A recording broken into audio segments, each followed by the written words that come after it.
Breaking news tonight about the twice impeached former president.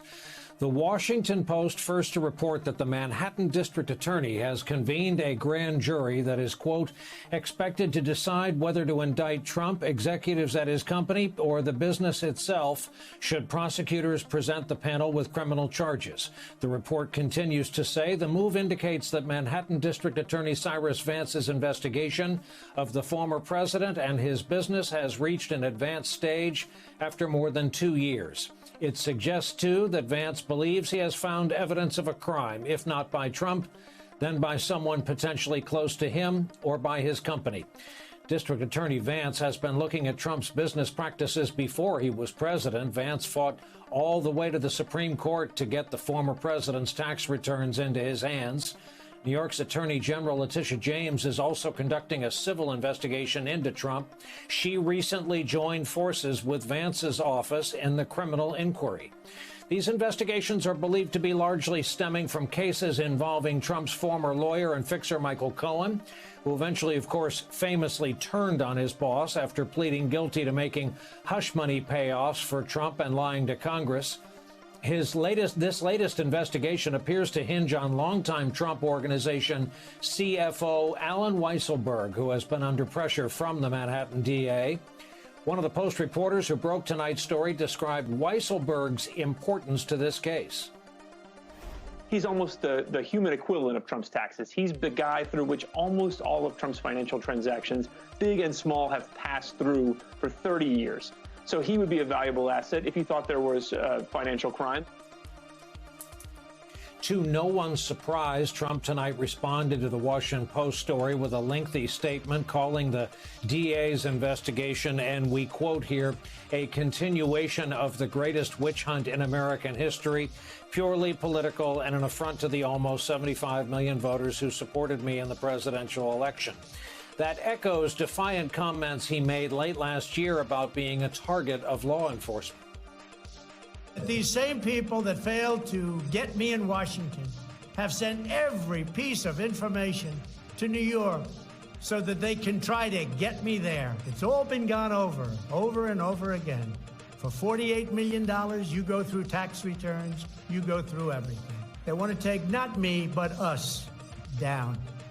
And we can never let them do that. All they do is investigate. Then they send everything they have into New York. When I beat them in the federal, They send everything into New York. Oh, let them take a crack at it. The Washington Post, Barb, adds this detail. The panel was convened recently and will sit 3 days a week for 6 months.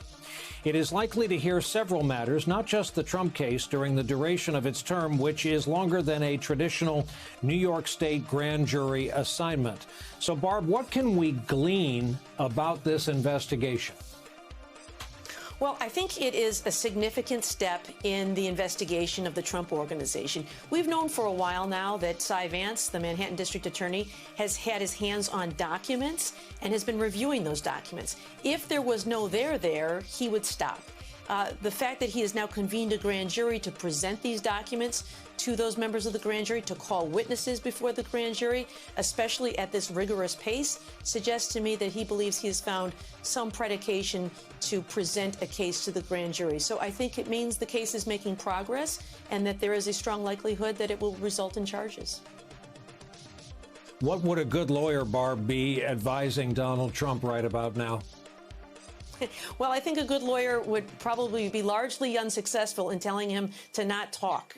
Talking about things is usually the death knell because it locks you into stories. But as we've seen before, and as you previewed there, President Trump has one playbook. It is always to go on the offensive and to talk about things that undermines the credibility of the people who are investigating him. You know, here he said that it's been looked at over and over. Well, these tax records have never been looked at, and that's because he fought like hell to stop them from being turned over. Now that Cy Vance has them, he is going to present them to a grand jury, and we'll see where that takes us.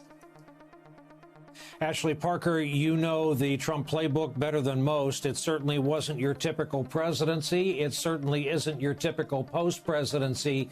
But tell me, how might this legal challenge differ from those in the past that he has successfully fouled off?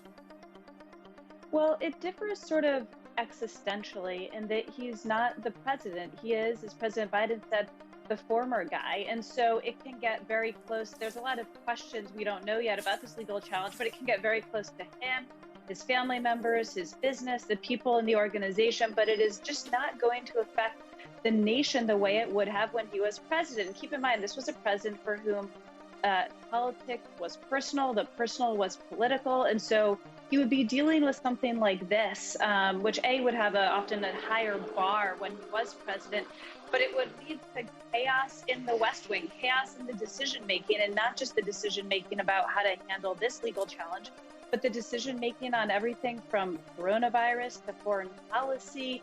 And it could lead him to make rash decisions, tweets. And now, he's weighing in, but it just does not have the weight of the office of the president because he's not the president anymore.